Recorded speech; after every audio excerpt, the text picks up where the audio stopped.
Our team recently sat down with Chris Potestio, a former buyer for Texas-based grocer H-E-B Central Market. Now a consultant, Chris helps rising brands develop their go-to market strategy. When a rising brand representative walks into a buyer's meeting, what might they be asked to provide? What is the buyer noticing? Number one, most say less is more. I would always be prepared on the other side of that coin and having more, because you don't know, unless you truly already have a previous relationship with this buyer, what they're looking for exactly. I'd rather have my toolbox of my brand as a sample. I'd like to have the data that shows the validation of the successes I've had in other marketplaces or other chains and retailers. I'd like them to show the data around the space in general and the trend to show that I'm really engaged in not just my product, but understanding this whole category within snack or juice, whatever it might be. The more you can kind of humbly show all the components of the data, whether that's third party, formalized from an IRI, Nielsen, another retailer's data, your own data that you can be able to validate, the actual product, all your pricing, the supply chain. Maybe 2 of those components come up in a meeting, but maybe 5 or 7 of those components come up. So I think it's always important that you're prepared. If you have successes, and again, validation that it's worked in a very like location in another retailer, the retailer would love to hear about that, because it takes a lot of time to often, if they need to insert the product, to be able to have to take something out, if it creates a category reset because there's multiple new products going in and multiple products coming out. From lack of performance, probably the biggest mistake that I see is that they are not prepared. It's kind of a one size fits all, and maybe that worked for the last stop that they made, and then they come in, and maybe I'm more of a specialty retailer and they came from a very large conventional retailer, and our needs are very different. One's not right or wrong or more important than the other, but they're just very different. So as a buyer and a retailer, you want them to fully understand your business first and understanding who their competitors are, because a retailer wants to know, well, okay, this is a very trendy category. We've seen a lot of these submissions and everyone wants to get in. So why are we here and why are we going to bring this one in? And they say, well, I'm offering you a really good price, or I'm offering this support for an ad. Well, everyone does that, and everyone's going to claim to do that. So it's important that they've done their homework.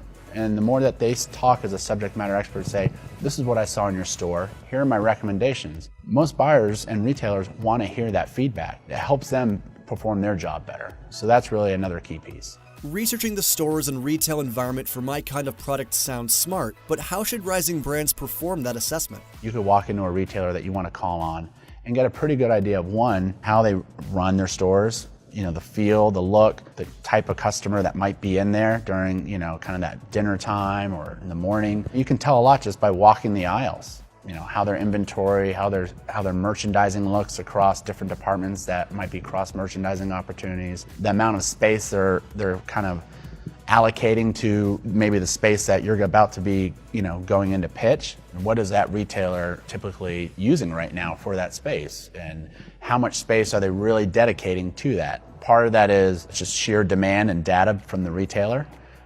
But part of it also is, and if it's more on the specialty side as a retailer, the retailer will kind of take a future stand on, this is where the category is going, so we don't touch it every 2 months to keep up with more rising brands coming in to help fill the need of what our customers want within that space or aisle, that they'll say up front, we know this is going to continue to grow and we're going to project it this way, so it's important that we allow that space. So for a brand looking at what they need to do to support and offer and propose to the retailer, it's important that they're looking at the white space around just the inline shelves.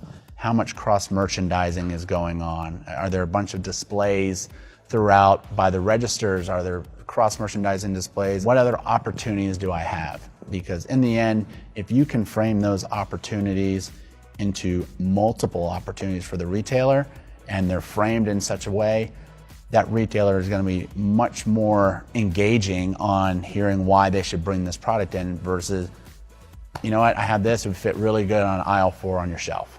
After seeing what's on the shelves, it seems like there really are no completely original product ideas.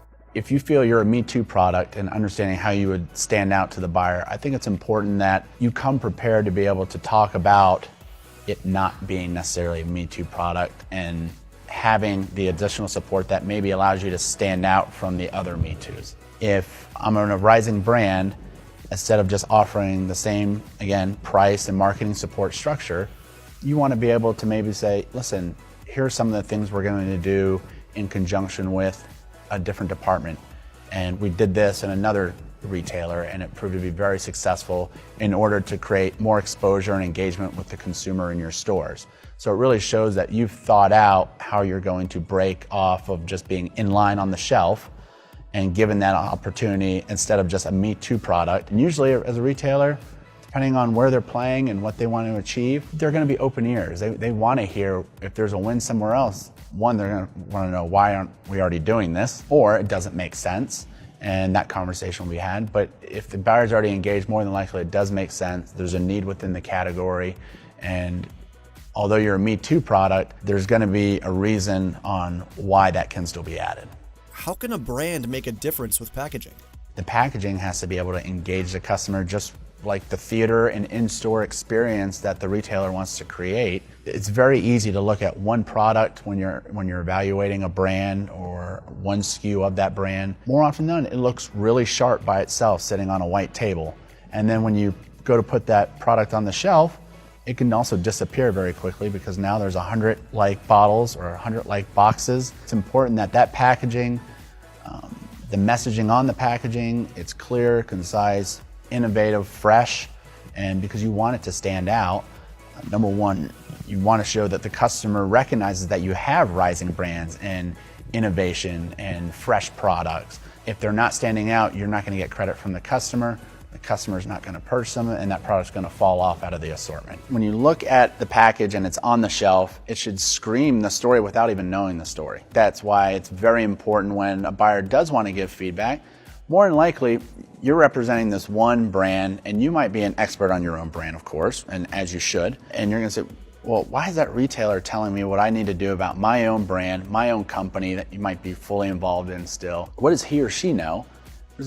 That retailer has also probably been through 100 like meetings or can speak to what is working in their stores and different geographical areas or different banners. They're giving you their data and their validation. They're not doing it because they have extra time in the day to pick apart all your hard work over the years as a brand. They want to be able to find the right solution so they can maximize sales and success with, if we tweak this package and we add a white stripe all the way around, it's going to really make it stand out because I know everything else around is complete opposite in contrast, or is dark bottle or dark box. I think it's very important that you're open to feedback. If the retailer is offering advice on your package, he or she's probably very interested in doing business with you too. They're not telling you to go change your package and good luck everywhere else. More than likely, they want to figure out a solution together. And so I think understanding and hearing that without them saying, I'm interested in your product, and I think the more you embrace that and show the willingness, depending on what's involved to do that, is going to be a very key factor in your successful partnership moving forward. How soon will I know if there's serious buyer interest in my product? It's a faster process than it's been, but it's not an overnight process. You might get a yes in that meeting. You might get we're going to be back to you in 30 days when we have all the final decisions as our published timeline goes. And you might get, we should get back to you by the end of the week, and you don't hear anything. And understand that it's a hard process. And there's a lot of hands, especially as you're dealing with larger retailers that play in many different geographic regions, have different banners. You might get the yes right away.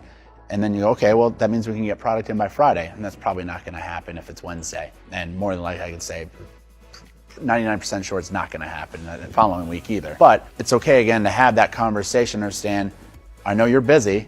How do I better understand what the timeline is and what you need from me to ensure that I'm keeping the process moving on my end? A lot of times that's going to be more welcome than shut down because, again, a lot of retailers, especially from kind of that store support and corporate environment now, they're moving to leaner organizations.